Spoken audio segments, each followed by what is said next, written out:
Toronto பெரும்பாகம் மற்றும் Hamilton பகுதிகளில் வசிக்கும் மக்களுக்கு சுற்றுச்சூழல் கனடா அவசர வானிலை எச்சரிக்கை விடுத்துள்ளது. இன்று ஞாயிற்றுக்கிழமை இப்பகுதிகளில் பலத்த காற்றுடன் கூடிய பனிப்பொழிவு அல்லது உறைபனி மழை பெய்யக்கூடும் என கணிக்கப்பட்டுள்ளது. Toronto, Hamilton, Mississauga, Brampton, Oakville, Milton, Whitby, Markham மற்றும் யோக் பிராந்தியத்தின் வடக்கு பகுதிகள் உட்பட பெரும்பாலான இடங்களுக்கு இந்த எச்சரிக்கை விடுக்கப்பட்டுள்ளது. சுமார் 2 முதல் 6 சென்டிமீட்டர் வரை பனி பெய்ய வாய்ப்புள்ளது.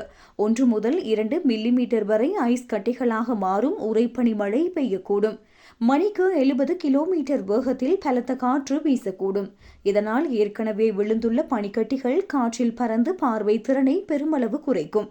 ஞாயிற்றுக்கிழமை காலை முதல் மதியம் வரை இந்த பனிப்பொழிவு தீவிரமாக இருக்கும்.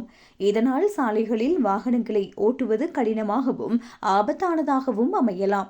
எனவே அத்தியாவசிய தேவையின்றி வெளியே செல்வதை தவிர்க்குமாறு அறிவுறுத்தப்படுகின்றார்கள். இன்று மதியம் அல்லது நாளை காலை வரை பலத்த காற்று நீடிக்கக்கூடும் என்பதால் ஆங்காங்கே மின்சார தடைகள் ஏற்படவும் வாய்ப்புள்ளதாக சுற்றுச்சூழல் கனடா எச்சரித்துள்ளது. இப்பகுதிகளில் பயணிப்போர் வானிலை அறிக்கைகளை தொடர்ந்து கவனித்து மிகுந்த அவதானத்துடன் செயல்படுமாறு கேட்டுக் கொள்ளப்படுகின்றார்கள்.